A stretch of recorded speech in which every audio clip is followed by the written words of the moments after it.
ये डायंथस के पौधे हैं जिसमें बहुत सारे कलर के फूल आते हैं। नर्सरी में ये सर्दियों में ही मिलते हैं, बहुत ढेर सारे कलर इसके मिलते हैं।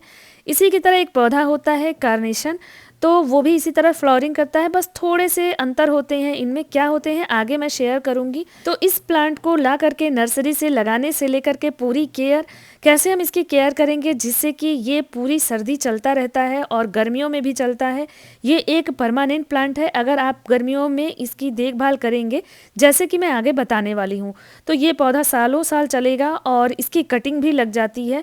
बहुत ही प्यारा सा पौधा है, तो इस टाइम में आप इसको ऐड कर सकते हैं। तो हेलो दोस्तों, कैसे हैं आप सभी?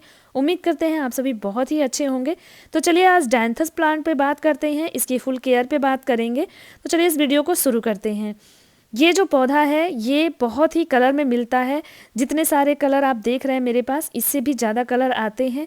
इसी की तरह एक पौधा आता है कार्नेशन। दोनों की जो केयर होती है वो एक जैसी होती है, बस इनके फूलों में थोड़ा सा अंतर होता है। डायंथस के फूल इस तरह से सिंगल पेटल वाले होते हैं, जबकि कार्नेशन के फूल जो होते हैं वो मल्टी पेटल वाले होते हैं। दोनों पौधों में इतना सा ही अंतर होता है। तो दोनों ही पौधों को आप ला करके लगा सकते हैं। इन दोनों पौधों की सबसे बड़ी खूबी ये होती है कि ये पूरे साल फ्लावरिंग करते हैं। पिछले साल मैंने डायंथस के पौधे से सितंबर तक फूल लिया था और इसको मैंने नीचे शिफ्ट किया था। मैंने वीडियो भी शेयर किया, शॉर्ट भी शेयर किया हुआ है। आप चाहें तो चैनल पे जाके चेक कर सकते हैं पिछले साल के वीडियोज़ में।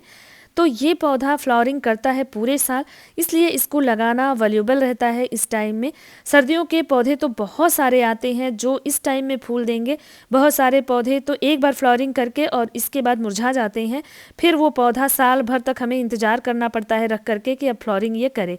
लेकिन जो डायंथस का पौधा है ये आपको बहुत टाइम तक फूल देगा, इसलिए आप इसको जनवरी लास्ट फरवरी तक ला करके लगा लीजिए।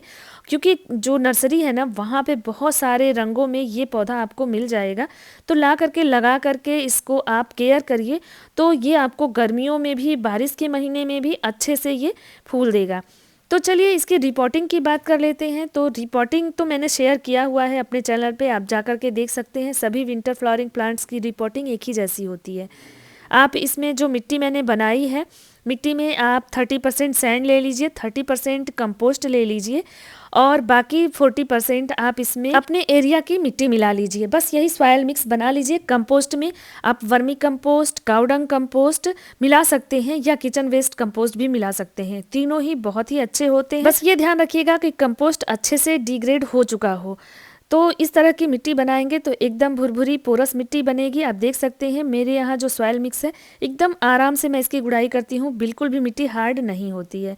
इनकी जड़ें बहुत छोटी छोटी होती हैं, इसलिए अगर हार्ड मिट्टी बनेगी तो तुरंत ही उसमें पानी रुकने लगेगा और पानी रुकेगा तो जड़ों को गला देगा। इसलिए हमेशा जो है भुरभुरी मिट्टी ही बनाइए अपने एरिया के हिसाब से।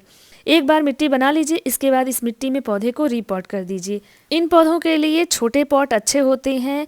आप 8 से 10 इंच के पॉट में इसको लगा सकते हैं, 5 इंच के पॉट में भी लगा सकते हैं।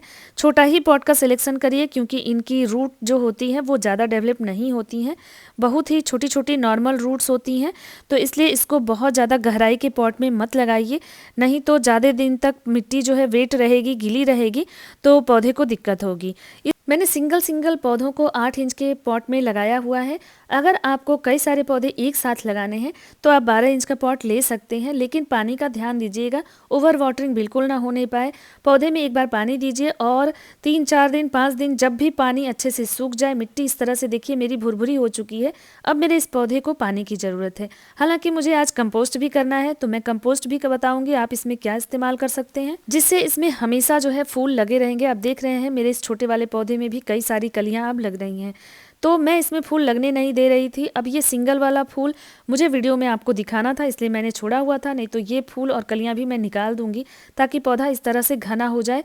क्योंकि जब तक छोटे छोटे फूल हम नहीं हटाते रहेंगे, मतलब सिंगल सिंगल फूल नहीं हटाते रहेंगे, तब तक हम भर भर के फूल इसमें नहीं पाएंगे।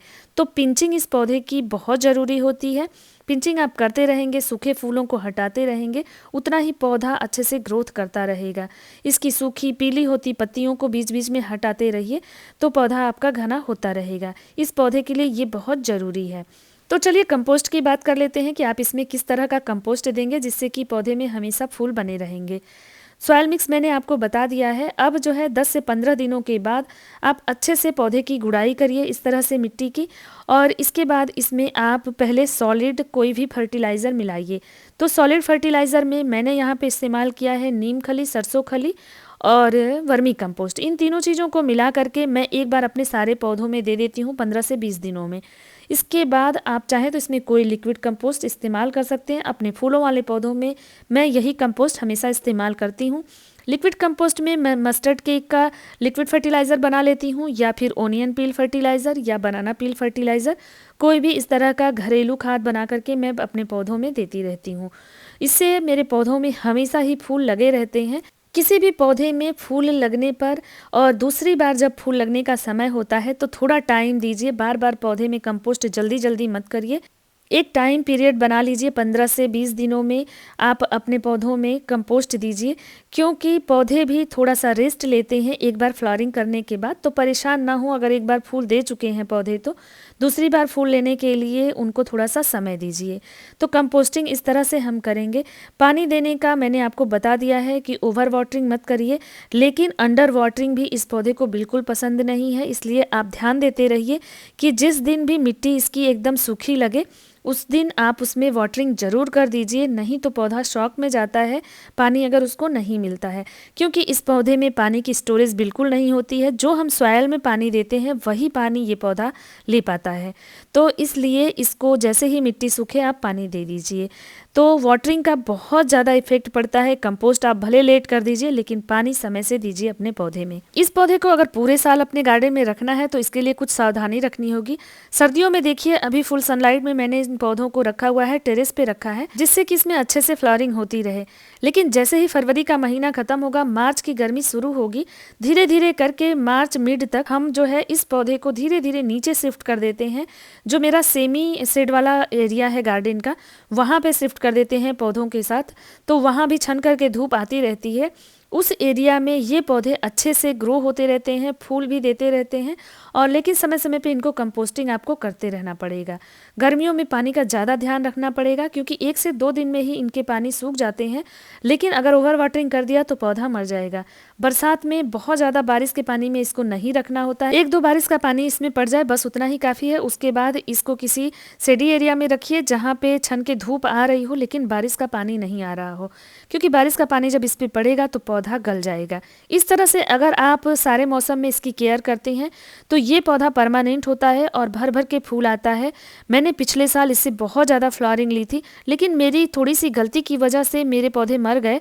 तो इस बार मैं वो गलती नहीं करने वाली हूँ, इसी वजह से आपको भी बता रही हूँ, आप भी ऐसी गलती मत करिएगा, तो आपका भी पौधा सालों साल चलेगा। तो चलिए इस साल डायंथस को देखते हैं कितने दिन तक हम बचा पाते हैं, कितने साल तक बचा पाते हैं। तो कमेंट आप ज़रूर करिएगा कि आप ये पौधा ले आए हैं या नहीं लाए हैं। अगर अभी तक नहीं लाए हैं तो ला करके ऐड ज़रूर कर लीजिए। और ये इन्फॉर्मेशन अच्छी लगी होगी तो वीडियो को लाइक ज़रूर करिएगा, चैनल को सब्सक्राइब कर दीजिएगा नए होंगे तो, और अपने दोस्तों में शेयर करिएगा जिनको गार्डनिंग पसंद है। फिर मिलते हैं एक नए वीडियो के साथ, तब तक के लिए थैंक यू, बाय बाय।